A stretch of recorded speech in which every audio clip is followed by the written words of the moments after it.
verset 14 et c'est ça qui parle de l'adoration. Mais c'est quoi l'adoration? C'est quoi l'adoration? Toujours d'adoration, c'est quelque chose de super important dans nos églises. Mais c'est quoi l'adoration? C'est quoi l'adoration, euh, Mika? C'est quoi l'adoration?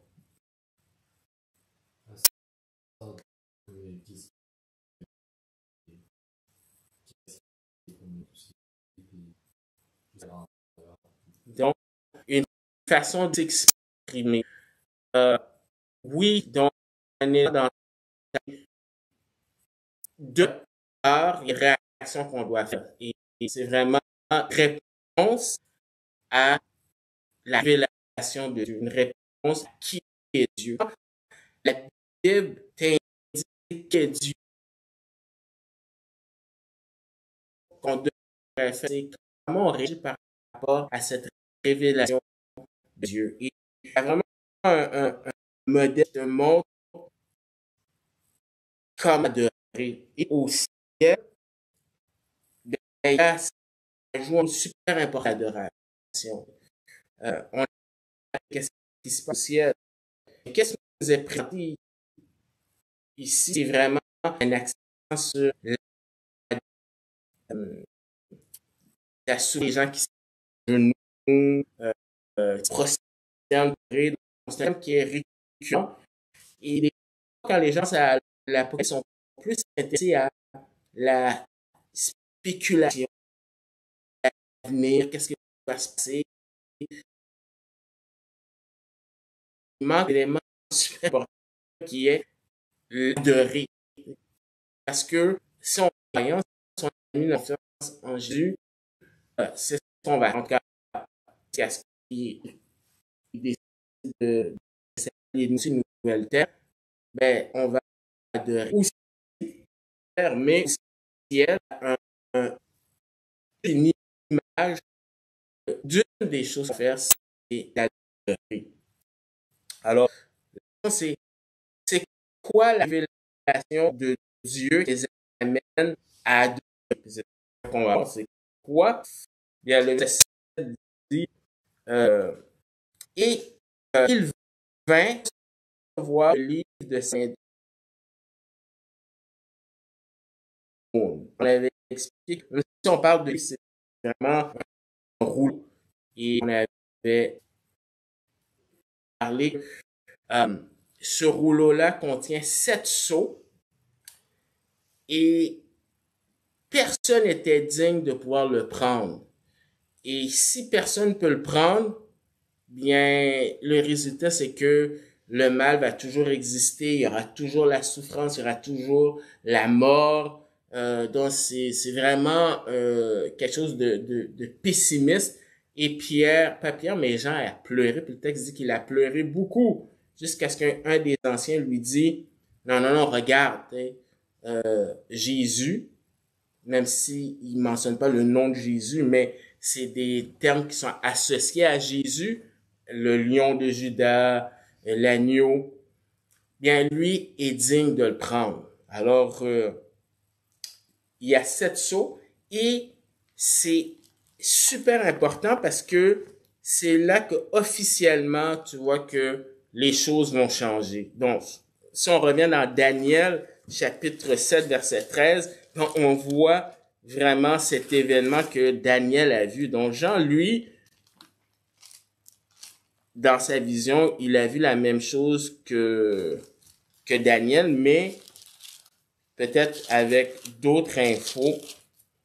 Alors, Daniel 7, verset 13, c'est ce que Jean a vu. Et Daniel 7, verset 13 nous dit, « Je regardais pendant mes visions nocturnes, et voici que sur les nuées du ciel arriva comme un fils d'homme, il s'avança vers l'ancien des jours, et on le fit approcher de lui. » Donc, on avait expliqué que quand Dieu est sur son trône, c'est comme si, tu sais, tu peux pas venir et puis, give me five et tout ça, c'est quand même un protocole, mais Jésus, lui, il peut venir, et puis on va voir aussi, tu sais, il est Dieu aussi, mais il vient, Et ça souligne aussi ce que le psaume 110, versets 1 et 2, il dit « Assieds-toi à ma droite, tu sais, mais pas pour toujours. » Et tu vois qu'en prenant les sceaux, ce que Jésus va faire, c'est qu'il va exercer un jugement. Souvent, on pense à Jésus, oui, dans sa première venue, Jésus est venu pas pour exercer un jugement, mais pour sauver. Mais quand il va revenir, c'est pour juger. Donc, tu vois dans Jean 5, par exemple, versets 22 à 27, il dit, « Depuis, le Père ne juge personne, mais il a remis tout jugement au Fils, afin que tous ceux qui honorent le Fils, comme ils honorent le Père. » Alors, les gens qui disent, « Oh, j'adore Dieu, mais je crois pas en Jésus. » Ben, c'est comme si ils honorent pas Dieu non plus. Celui qui n'honore pas le Fils n'honore pas le Père qui l'a envoyé. En vérité, je vous le dis, celui qui écoute ma parole et qui croit à celui qui m'a envoyé à la vie éternelle, il ne vient pas en jugement, mais il est passé de la mort à la vie. En vérité, je vous le dis, l'heure vient et c'est maintenant où les morts entendront la voix du Fils de Dieu et ceux qui l'ont entendu vivront. Alors, Jésus est là quand il va venir en prenant le sceau, c'est comme pour dire, OK, là, je vais exercer mon rôle de juge. Et c'est important de comprendre cela, qu'à partir du chapitre 6 jusqu'au chapitre 19, c'est vraiment les pires catastrophes que la Terre a jamais connues. Donc, ce qu'on vit là maintenant, c'est rien du tout. Mais il y a des personnes qui pensent que les jugements du chapitre 6 à 19, ben c'est le diable. C'est le diable ou c'est les hommes. Par exemple, il y a dans la branche de la chrétienté, tu as les gens qui sont, comment dire ça en français, là, les pre-rapture, c'est-à-dire ceux qui pensent qu'il va y avoir l'enlèvement, mais l'enlèvement, c'est que ça va être vers la fin, là, tu sais. Donc, tout ce qui vient avant, ben c'est le diable qui a enchaîné ça, c'est les hommes. Puis non, le texte dit très bien que c'est Jésus qui est la source de tous ces jugements-là. Alors, il prend les sceaux, le livre qui contient les 7 sceaux, et tu vois vraiment que les choses ont changé. Parce qu'il dit, après cette levée, le Christ prend maintenant le rouleau de la main du Père. C'est-à-dire, les choses vont arriver là. Maintenant, il y a des choses qui vont se produire. Vous vous souvenez, dans Acte 1, au verset 6 à 8, on dit, les disciples, eux donc réunis, demandèrent, « Seigneur, est-ce en ce temps que tu rétabliras le royaume pour Israël? » Il leur répondit, « Ce n'est pas à vous de connaître les temps ou les moments que le Père a fixés de sa propre autorité. Mais vous recevrez une puissance, celle du Saint-Esprit survenant sur vous, et vous serez mes témoins à Jérusalem, dans toute la Judée, dans la Samarie et jusqu'aux extrémités de la terre. » Donc, c'était pas encore le moment. Mais là, maintenant, ben, ça va être le moment. Parce que Christ n'est pas sur son trône. Il est assis à la droite. Puis, son rôle, présentement, il joue un rôle d'intercesseur pour nous. Mais là, ça va être bientôt à la fin, là. Là, maintenant, tu vas le voir agir vraiment sous un nouveau rôle qui est d'être le roi, là. Mais pour être le roi, ben, il va exercer cette autorité en chassant le diable et ceux qui sont associés avec lui. Alors voici un moment charnière de l'histoire. C'est l'acte individuel le plus sublime enregistré dans l'Apocalypse. Parce que si tu comprends pas le chapitre 5, tu comprendras pas le chapitre 6 à 19. Parce que tu vas dire, qu'est-ce qui se passe? Pourquoi tout ça?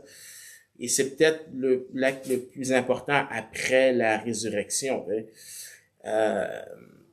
C'est là qui inclut toute cette création souffrante et les saints de Dieu ont soupiré et pleuré, attendu pendant tous ces longs âges, des milliers d'années de chagrin et de douleur. Les 7 sceaux marquent le début de la procédure pour convertir son contenu en réalité. Et finalement, inaugurer le royaume promis. Tu sais, tout le monde, il y a beaucoup de gens qui disent, on est dans le royaume, on est dans le royaume, on est dans le royaume.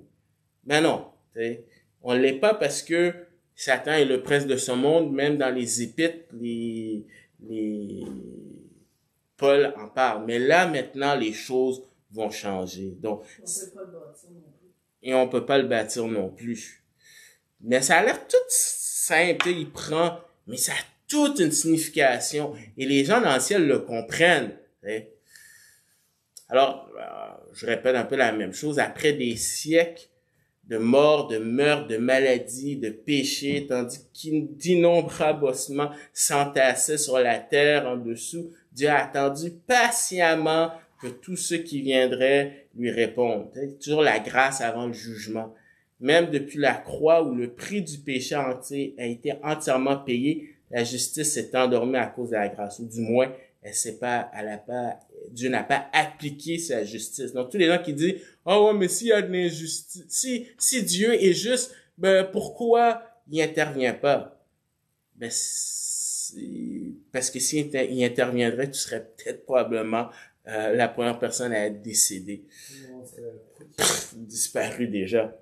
Alors, avec la prise du rouleau par l'agneau, les événements de l'histoire prennent une tournure vers la rédemption imminente de tout ce qui appartient à Dieu, de la domination de Satan et du péché.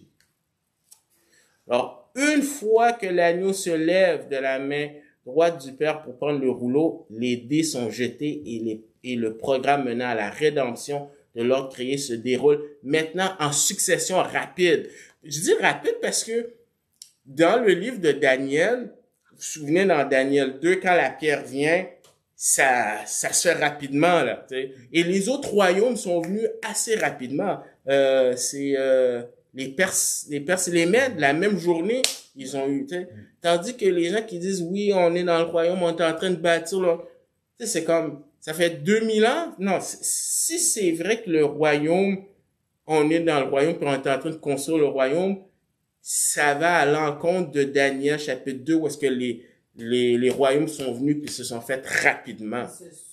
Se succèdent. Ça prend pas une éternité. Donc, c'est pour ça que chapitre 6 à 19, c'est rapide. C'est 7 ans, c'est rapide. Alors, le Fils de Dieu a commencé à prendre les nations pour son héritage. Regardez Psaume 82, verset 8. Psaume 2.8, les gens connaissent quand même bien, mais moins de 82.8. Lève-toi, ô Dieu, juge la terre, car tu as un héritage dans toutes les nations.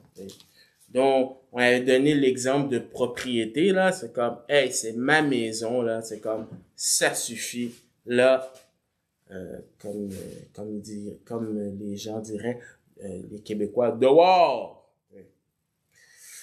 Il est maintenant sur le point de prendre possession de qu'est-ce qui lui appartient depuis la croix, une domination éternelle qui ne passera pas.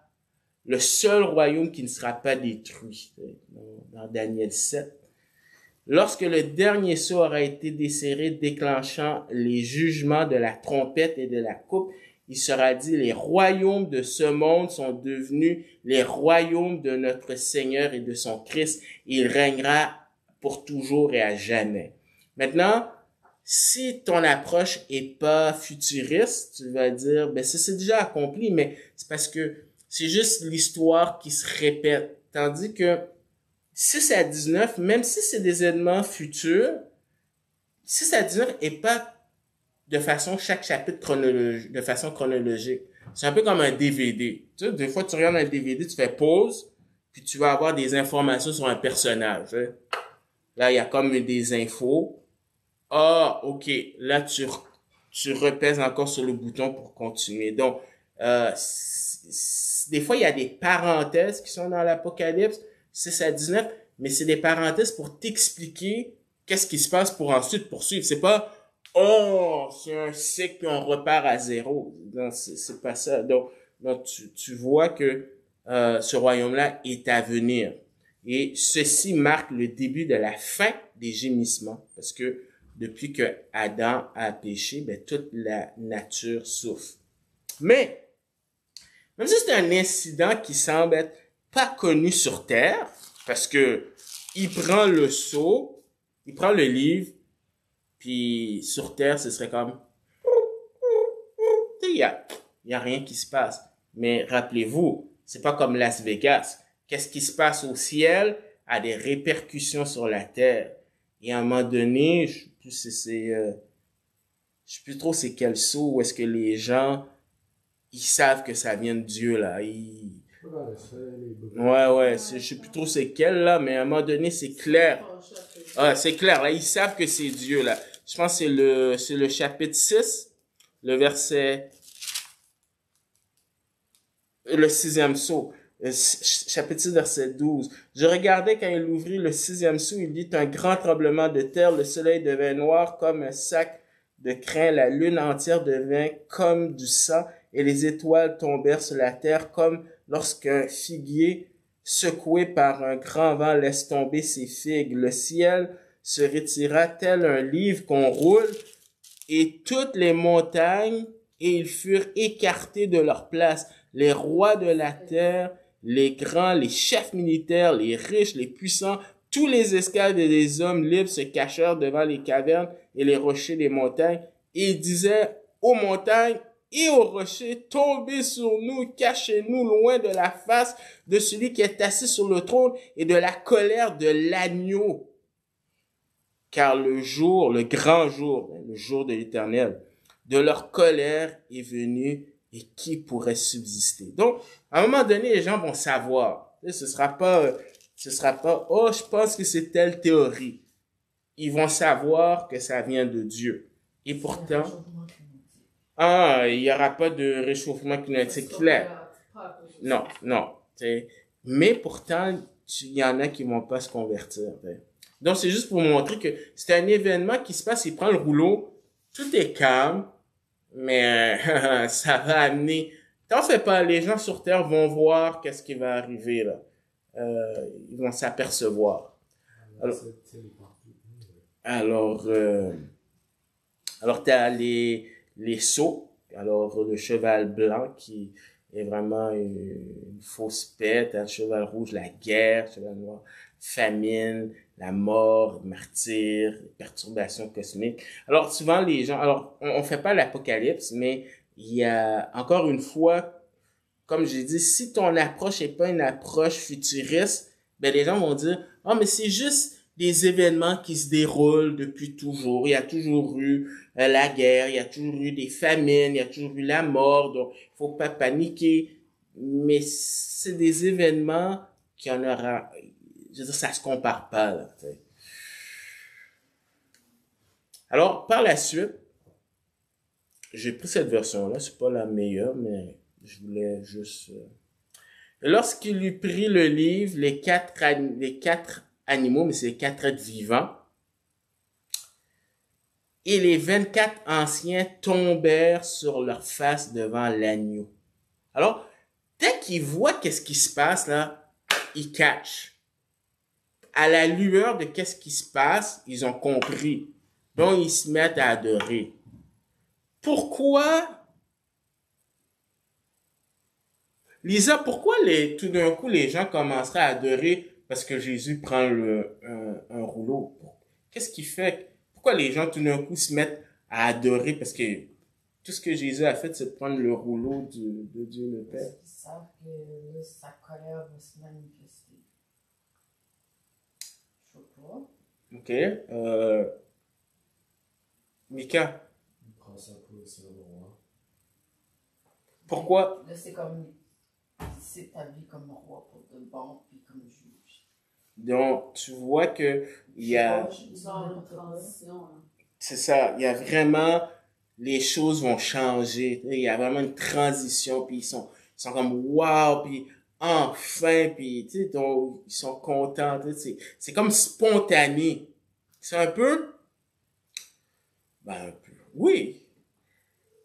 Quand j'habitais à Montréal, ma première coupe mondiale, le mondial, là, le soccer pour nous. La FIFA. Oui, les Européens, c'est le foot, là. Dans les années 80. il y avait l'Italie. Quand l'Italie a gagné, là, que tu sois intéressé ou pas au soccer, tu sais que l'Italie a gagné. Parce que ils vont faire des parades, ils vont bloquer la rue, puis ils vont te le rappeler pendant tout l'été, pour pas dire pendant 4 ans, qu'ils sont les meilleurs. T'sais.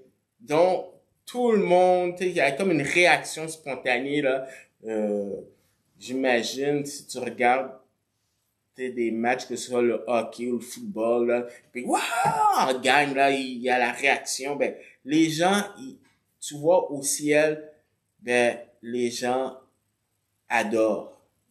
Alors, les 4 êtres vivants, ben, on avait dit que c'est des anges. Probablement, ben, peut pas être dogmatique, ça ressemble beaucoup aux chérubins. Peut-être qu'il y a tellement, il y a des milliers d'anges. Donc peut-être c'est une autre classe d'anges, mais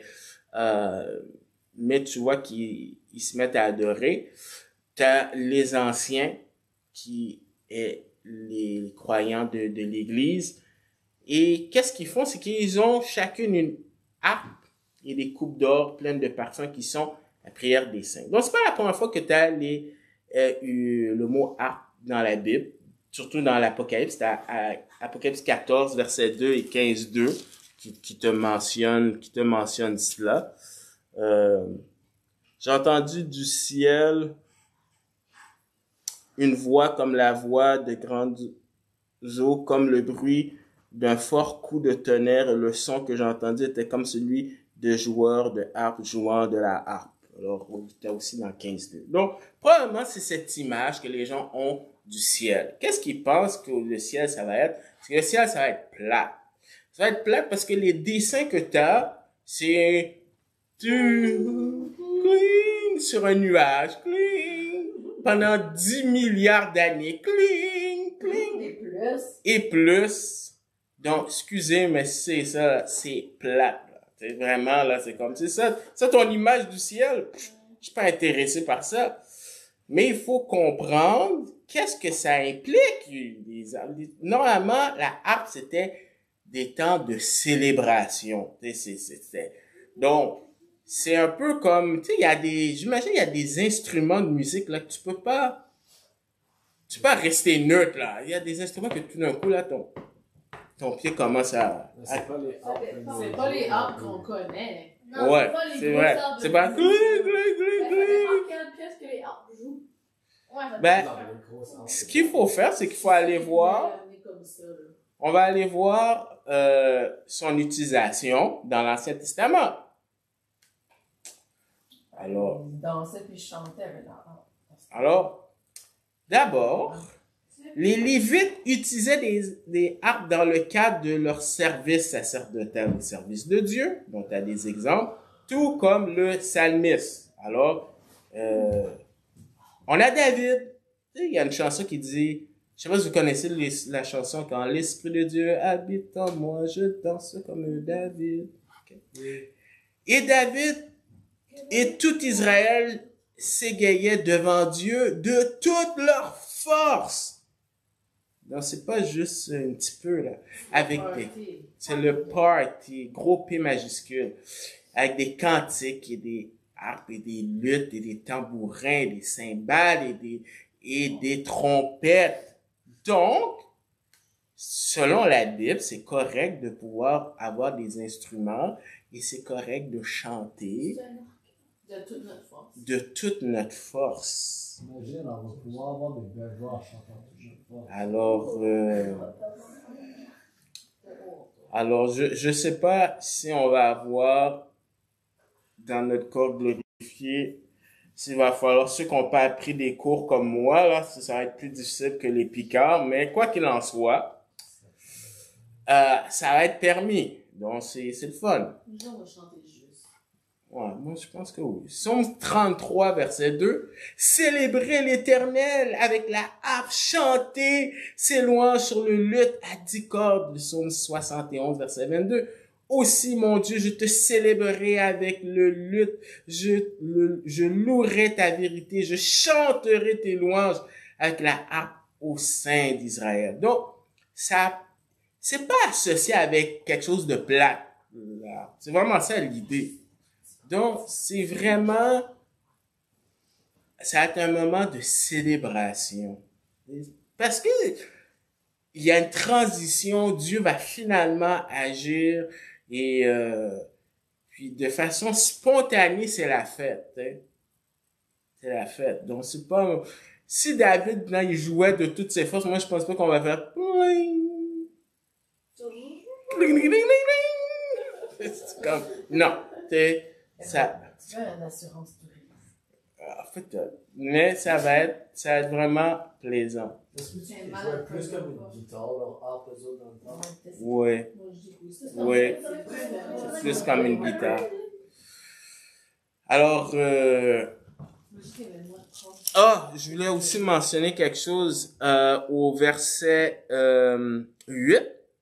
Il se prosterne devant l'agneau. Et au chapitre 4, verset 10, les 24 anciens se prosternèrent devant celui qui est assis sur le trône, qui est Dieu le Père. Donc, tu as un autre indice dans la Bible qui te dit que Jésus est Dieu. Mais c'est pas Dieu le Père, parce que c'est Dieu le Père qui est assis. Mais tu vois des indices de la Trinité. Alors, la Trinité, c'est pas écrit dans la Bible. Mais si tu lis, tu reconnais qu'il y a un seul Dieu, mais 3 personnes distinctes. Alors, ils font la fête, et ça s'arrête pas là. On nous dit au verset 8, « Et lorsqu'il eut pris le livre, les 4 êtres vivants, et les 24, anciens tombèrent sur leur face devant l'agneau, ayant chacun une harpe, et des coupes d'or pleines de parfums qui sont les prières des saints. » Alors, la mauvaise application de cela, c'est aller dans les églises où est-ce que on met de l'encens, puis là tu penses que c'est des prières qui montent. T'as déjà vu ça? Non. Non. C'est quelque chose que j'ai jamais entendu. Ok, ben... Tu l'as même jamais entendu comme ça? Ben- On l'a dit dans le sens du corps, mais je sais pas si c'est compris Donc, il y a des gens qui interprètent cela en pensant que c'est de façon littérale, mais il faut le comprendre. Il y a un background dans l'Ancien Testament qui est associé avec ça. Mais l'idée, c'est des prières. Vous savez, Jacques 5, verset 16 dit que la prière a juste une grande efficacité. Mais regardons le psaume 141, verset 2. Parce que l'Apocalypse, c'est vraiment un condensé de l'Ancien Testament. Donc, psaume 141 au verset 2. Que ma prière monte devant ta face comme l'encens, et l'élévation de mes mains comme l'offrande du soir. Alors, c'est pas nouveau ce que Jean entend et ce que Jean dit. C'était pris de l'Ancien Testament. Et bien sûr, le bol qui était fait d'or, l'or c'est précieux. Donc, le bol d'encens en or ont une fonction sacerdotale. Alors, encore une fois, ils jouent un rôle pour adorer Dieu. Vous vous souvenez qu'est-ce que j'ai dit de le passage de Exode, Lévitique, toute cette section-là que personne ne veut voir parce qu'on dit que c'est plate, mais c'est le modèle que Moïse a vu de qu'est-ce qui se passe au ciel. Donc, c'est important de comprendre qu'est-ce qui se passe dans ces livres-là, parce que ça te donne un peu une représentation de qu'est-ce qui se passe au ciel. Alors, Exode 25 à 27, tu as le tabernacle qui était installé, et tu avais l'arche de l'alliance, les tables de pain de proposition, chandelier, l'autel des reins, mire des reins, et on avait l'autel des parfum ou l'encens. Et qu'est-ce qu'on nous dit dans Exode 30? Et Aaron fera fumer l'encens chaque matin quand il arrangera les lampes. Il fera cet encensement. Et dans la soirée, quand Aaron mettra les lampes en place, il le fera encore. C'est un encensement perpétuel vous ferez devant l'Éternel génération en génération. Maintenant, il y avait le modèle que Moïse devait reproduire, mais là, tu apprends que c'était une image de les prières quand le peuple prie à Dieu. Et pour Dieu, il y a cette idée aussi que c'est un bon parfum.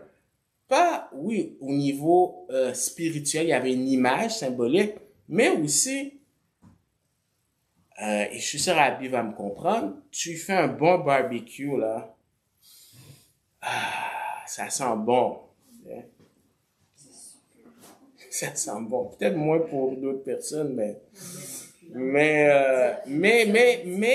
l'encens aussi, il faut se rappeler qu'il y avait plein d'animaux qui étaient tués, puis fallait un peu mettre... c'était pas nécessairement, ça sentait pas nécessairement bon dans le coin, là. Mais on a l'exemple de Zacharie. Dans Zacharie, on nous dit, « Or, il arriva pendant qu'il exerçait la sacrificature devant Dieu, dans l'ordre de sa classe, que selon la coutume, la sacrificature, le sort lui échut d'offrir le parfum en entrant dans le temple du Seigneur, et toute la multitude du peuple priait dehors, à l'heure du parfum, et un ange du Seigneur lui apparut, se tenant au côté droit de l'autel du parfum. Et Zacharie, le voyant, fut troublé et la crainte le saisit. Donc, tu vois, il y a vraiment un lien avec la prière et puis le parfum. Mais ça, c'est une image de qu'est-ce qui se passe au ciel. Alors, dans... ouais, je sais pas... ouais. Alors, qu'est-ce qui se passe? Alors, c'est à l'heure de l'encens que le peuple priait lorsque l'ange du Seigneur apparaît à Zacharie, ok? Et là, les prières des saints, dont beaucoup sont restés sans réponse pendant des milliers d'années, trouveront l'accomplissement dans les événements à venir. Plus tard, des bols similaires contiendront la colère de Dieu. Il semble que nous devions voir une corrélation entre les prières des saints offertes à Dieu comme de l'encens et la vengeance résultante déversée comme la colère de Dieu. Alors, avant le son des 7 trompettes, un ange offre les prières des saints avec de l'encens sur l'autel devant Dieu et il échange ensuite le contenu de l'encensoir contre le feu de l'autel et le jette sur la terre, provoquant des tonnerres, des éclairs et un tremblement de terre et tous les sons d'un jugement imminent. Alors, ça veut dire quoi? Ça veut dire que, contrairement à cet homme que j'ai entendu dire qu'il est allé au ciel et qu'au ciel, ben, il y a une petite boîte, parce qui contient toutes les prières, puis que t'as pas demandé, et puis tout ça. Un tiroir et tout ça, là. Mais pour avoir accès à ce tiroir, il faut que tu achètes son livre, puis il va te dire comment ouvrir ce tiroir. Ici, il semble que toutes les prières et le contexte, même si on ne sait pas c'est quoi exactement, mais le contexte dit que Dieu se prépare à exercer son règne. Et quelle prière généralement que l'on prie qui est associée avec... Que ton règne vienne. Notre Père. Voilà.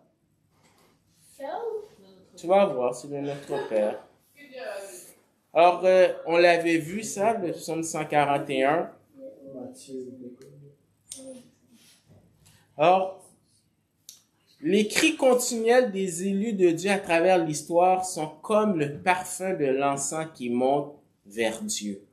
Et probablement, vous vous souvenez cette parabole que Jésus a dit, mais à la fin, il dit, « Et Dieu ne vengera-t-il pas ses élus qui crient jour et nuit vers lui, bien qu'il tarde à les supporter? » Et Malachie a parlé d'un temps où l'encens serait offert à Dieu, non seulement dans le temple, mais dans le monde entier, pas seulement par les prêtres d'Israël, mais par tous les non-juifs.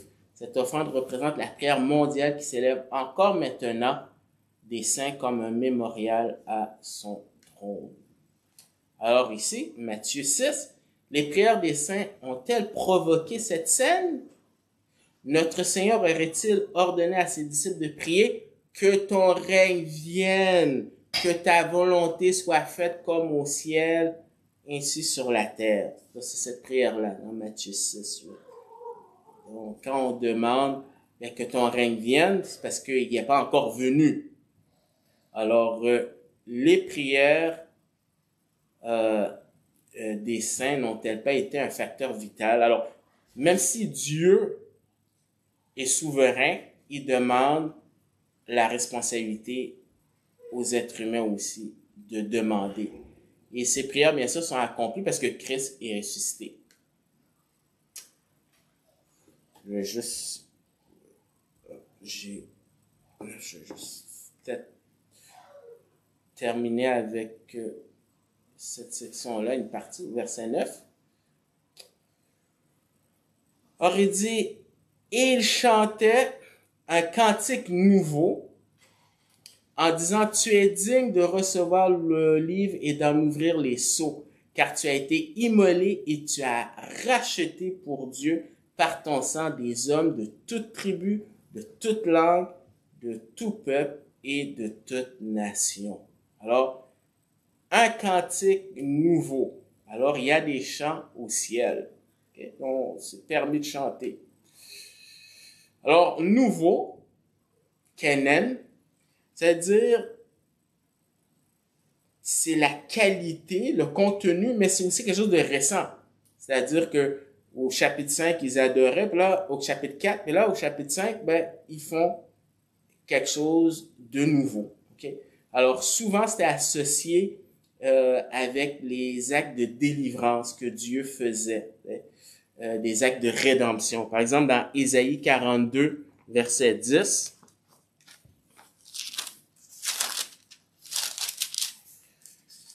il dit « Chantez à l'Éternel un cantique nouveau, sa louange depuis le bout du monde, vous qui voguez sur la mer et vous qui la remplissez, les îles et leurs habitants. » Donc, tu as les psaumes aussi, psaume 144, psaume 149 qui parlent de chants nouveaux.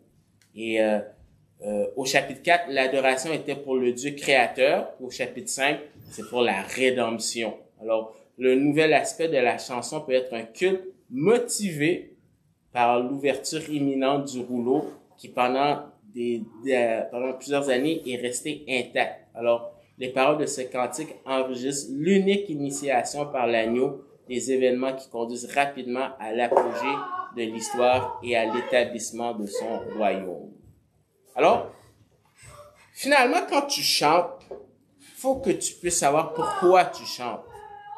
Qu'est-ce qui a amené les gens à adorer? Qu'est-ce qui a amené les gens à adorer? C'était la révélation qu'ils avaient de Dieu. Et cette révélation, c'était que le plan de Dieu allait s'exécuter. Et c'est ce qui a amené les gens à, de façon spontanée au ciel, à adorer. Donc, des applications pour nous, c'est que dans l'Église, les gens aiment beaucoup l'adoration, mais sans comprendre que l'adoration, ça va beaucoup plus que simplement un instrument. C'est pas que les émotions sont mauvaises, mais tes émotions doivent être le résultat d'une prise de conscience de quelque chose. Donc, quand tu adores, ben, t'adores parce que tu comprends les implications que Dieu a fait dans ta vie. Et donc, c'est pour ça que on n'a pas les notes de musique, mais on a le contenu des paroles. Le contenu des paroles de ce chant reflète qu'est-ce que Dieu a fait pour son peuple. Donc, ça, je trouve que c'est intéressant comme application, surtout dans les églises. Dans les églises, il y a toujours, ils appellent ça c'est quoi en anglais, le worship war. Et les gens, ils chicanent dans les églises pour « Ah, moi, je veux tel type de musique. Ah, moi, je veux tel type de musique. » Puis, en manquant, en passant... en manquant, en passant le but. Du monde qui fait des soirées